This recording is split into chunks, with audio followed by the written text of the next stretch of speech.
আসলে আমি জাস্ট একটু পিছনের একটা গল্প বলতে চাই।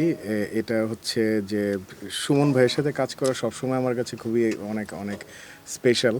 কারণ আ হচ্ছে উনি সবসময় কাজটাতে আসলে খুবই ইনভলভ থাকে এবং আমি সবসময় ভাইকে বলি একটা বিষয় যে আসলে উনার প্ল্যানিং জাস্ট আমরা এক্সিকিউশন করি এরকম বিষয়টা। এটা আ ইমন অনেক বেশি বেশি বলে আর কি। না, না, না। কারণ সাদা, সাদা কালা, কালা করার সময় আ একটা বড় চ্যালেঞ্জের মুখোমুখি হই আমি আসলে। ওই সময় ভাই বলতেছিল যে, এমন একটা মিউজিক হবে যেটাতে কোনো ইন্সট্রুমেন্ট হবে না। জাস্ট মানে হাতের কাছে যা আছে ওইগুলি দিয়ে বাজিয়ে একটা বিগ সাউন্ড করতে হবে। সো এবার উল্টাটা যে উনি বলতেছে যে এমন একটা গান যেই গানটা আসলে খুবই মানে মায়া থাকতে হবে। মানে যাই করো তুমি যাই মানে ওইটার কোনো সমস্যা নাই বাট মায়া থাকা দরকার। সো গানটাতে তো এমনিতেই অনেক মায়া আর যিনি গাইছেন উনি ওনার ভয়েস তো আসলে একটা মানে স্বর্গীয় একটা অন্য অন্য একটা বিষয় আসলে। সো সবচেয়ে বড় বিষয় কি মিউজিক অ্যারেঞ্জমেন্টে যে অল্প ইনস্ট্রুমেন্ট অল্প জিনিসপত্র দিয়ে আসলে বড় সাউন্ডস্কেপ তৈরি করা এটা খুবই চ্যালেঞ্জিং। সো এটা প্রথম থেকে আমি ভাইকে বলছিলাম যে ভাই এটা নিয়ে আসলে আমাদের অনেক বড় একটা ডুব দিতে হবে, অনেক লম্বা সময় এটা নিয়ে থাকতে হবে, তাহলে যদি একটা বেটার কিছু আসলে হয়। কারণ খুবই সিম্পল একটা জিনিসের মধ্যে আসলে জার্নি করতে হবে। সো আমরা প্রথম থেকেই চাইছিলাম যে আমরা এটা টাইম নিয়ে করি, কারণ এই মানুষটার গান আসলে আর এই জীবনে কবে করা হয় এটার তো কোনো ঠিক ঠিকানা নাই আসলে। সো অনেক লম্বা সময় ধরেই আমরা একটা জিনিসই চাইছি যে অনেক যেন মায়া থাকে, খুবই সাইলেন্স, ইনফিনিট একটা ফিল যেন থাকে। সো এটাই। এবং একটা মজার বিষয়, আমি লাস্ট 15 থেকে 20 দিন শুধু এই গানটা নিয়েই ছিলাম এবং আমি প্রতিটা মুহূর্ত এনজয় করছি। এটা আসলেই ওই আফসোসটা আমাদের হুম, সবসময় থাকবে, কারণ আমরাও চাচ্ছিলাম যে ওনাকে একটা খুব মানে কমপ্লিট একটা ট্র্যাক ওনাকে পাঠাতে আসলে। আর উনি বেঁচে থাকলে অবশ্যই আরেকটা কিছু কিছু জায়গায় আমাদের ইচ্ছা ছিল আরও ভয়েস নেওয়ার। হুম, কিন্তু আহ, সেটাই যে এত মায়াময় কণ্ঠ হয়তো বা আমরা আর কখনোই পাবো না। সো আর উনি তো খুব মিষ্টি মানুষ বে হুম, আসলে, আমরা খুব। যতক্ষণ রেকর্ডিংয়ে দেখলাম। সো সব মিলে একটা অন্যরকম এক্সপিরিয়েন্সই আসলে।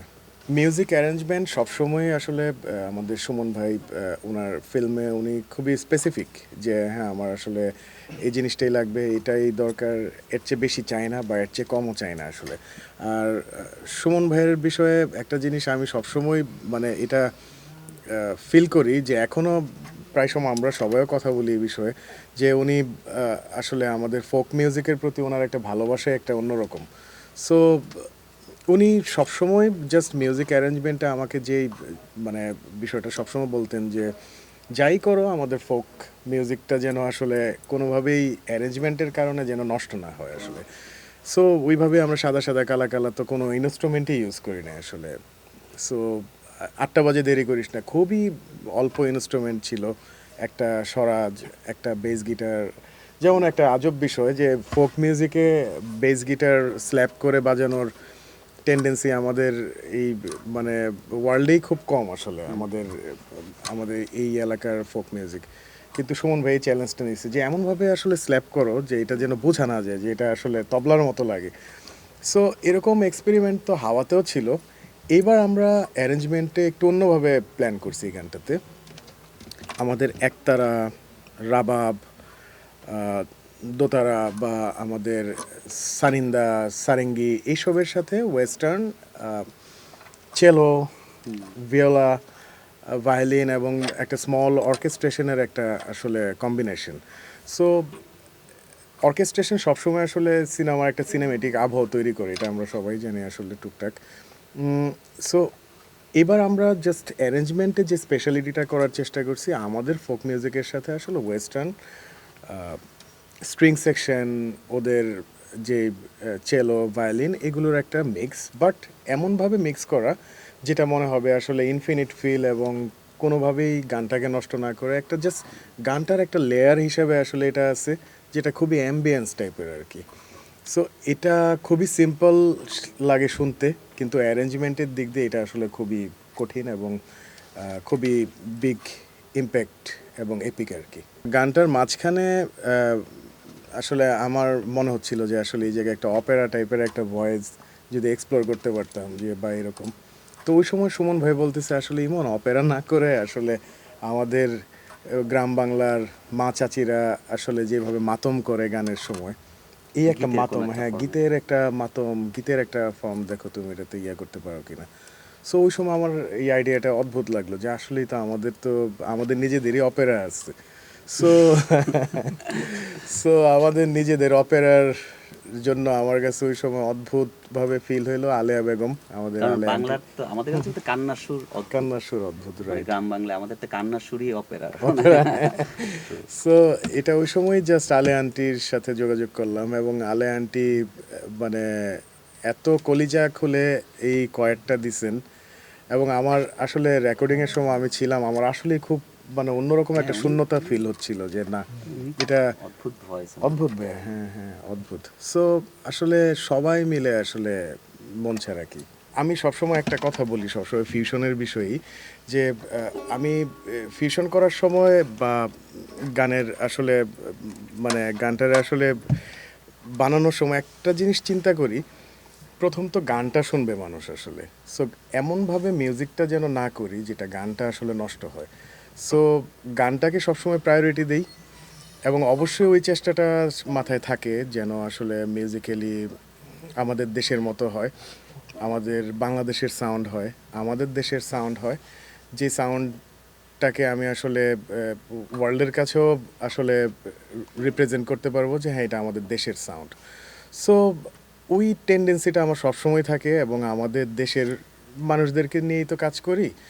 আরেকটা মজার বিষয় কি আসলে আমরা যখন কাজ করি আমরা তো খুবই মানে আর্টিস্ট সিলেকশনের বিষয়ে খুবই মানে চিন্তিত থাকি যে এই গানটা যে উনি গাবে উনি উনি ওনার টোন কেমন বা উনি কেমন আর্টিস্ট বা একজন আর্টিস্টকে যদি আমাদের মনে হয় যে হ্যাঁ আমরা যেমন একটা গানের জন্য আমরা টাঙ্গাইলের বিশাল এক চর থেকে ভাইয়া নিয়ে আসছি একজনকে, ওনার সাথে আমরা কোলাবোরেশন করতে গিয়ে প্রথম 3 দিন ওনাকে বোঝাইতে হয়েছে যে আমরা আসলে গানই করতে চাচ্ছি। ওনার এই স্টুডিওতে আসার পর ওনার মানে টোনই বেরোচ্ছে না। আমরা আসলে 2 দিন ওনার সাথে গল্প করছি, আড্ডা দিছি ওনার সাথে। এইখানে আপনারা যারা আছেন এখানে উনি আর আমরা সবাই একসাথে শুয়ে বসে ঘুমায়া টুমায়া আড্ডা আড্ডা দিয়ে কাটাইছি। 2 দিন আমরা গানই করি নাই। এরপর আবার ওনারা আসলো আস্তে আস্তে আস্তে আস্তে, ও হ্যাঁ তো হ্যাঁ স্টুডিওতে অভ্যস্ত না। হ্যাঁ সেটাই। সো আমাদের আর্টিস্ট মিউজিশিয়ান এবং সব সিলেকশনে আমরা সবসময় ট্রাই করি যে যতটা সম্ভব নতুন আমাদের দেশের সাউন্ড থাকুক। সো এই চেষ্টাটাই হয়তো বা একটু ভিন্ন রকম লাগে, এছাড়া আমার মনে হয় না অন্য কিছু আছে আর কি। আমাদের তো একটা ব্যান্ড আছে বেঙ্গল সিম্ফনি আমাদের ব্যান্ডের নাম। সো আমরা বেঙ্গল সিম্ফনির একটা জাস্ট আমাদের মানে একটা চাওয়া আছে, বেঙ্গল সিম্ফনিটা কি যে আমাদের বাংলার একটা সিম্ফনি। সো আমরা সবসময় চাচ্ছি যে আমাদের বাংলার যেই কালচারাল যে পার্টগুলি আছে সবগুলিকে যেন যতটা সম্ভব আমরা আসলে সামনে নিয়ে আসার চেষ্টা করি। সো ওইটারই একটা অংশ ভাইয়া আসলে বাঘের দেশে বৈশাখ। সো ওইটা পটচিত্র আছে যেটা 2-2.5 হাজার বছর আগের আসলে আমাদের আর্ট ফর্ম। সো এরকম একটা পটচিত্রের সাথে আমাদের এই সময়ের একটা নতুন গানের কোলাবোরেশন করার জাস্ট চেষ্টা করলাম। আর যেমন আমরা রোজার সময় আমরা ইসলামিক গান করার চেষ্টা করি। ইভেন আমরা যেমন বৈশাখের গান করার চেষ্টা করছি। সামনে আমাদের ইচ্ছা আছে আমরা আসলে ধান কাটার উৎসবে গিয়ে গান করব, আমরা কীর্তনের গান করব। সো আমাদের কাছে আসলে গান উৎসব সব কিছু আসলে আমাদের কাছে আসলে একটা পবিত্র বিষয়, আসলে একটা খুবই ভালো লাগার বিষয়। সো এটা আসলে আমরা দেশের জন্য দেশের কালচারকে আসলে রিপ্রেজেন্ট করার জন্য সবার কাছে যা যা করা প্রয়োজন অবশ্যই করবো সব। আমরা খুব বড় আয়োজনে আসলে আমরা দেশের বাইরে একটা শো করতেছি, যেটা হচ্ছে সিডনিতে অগাস্টের 1 তারিখ এবং মেলবোর্নে 8 তারিখ। এবং মজার বিষয় যে ভেন্যুগুলোতে আমরা গান করছি এটা বাংলাদেশের ইতিহাসে প্রথম বাংলাদেশের কোনো মিউজিশিয়ান আর্টিস্ট ওইখানে শো করবে। আমাদের শ্রদ্ধেয় রুনা আলম ম্যাডামও থাকবেন। সো আমরা ট্রাই করছি, মোটামুটি আমাদের সবারই সব প্রস্তুতি কমপ্লিট।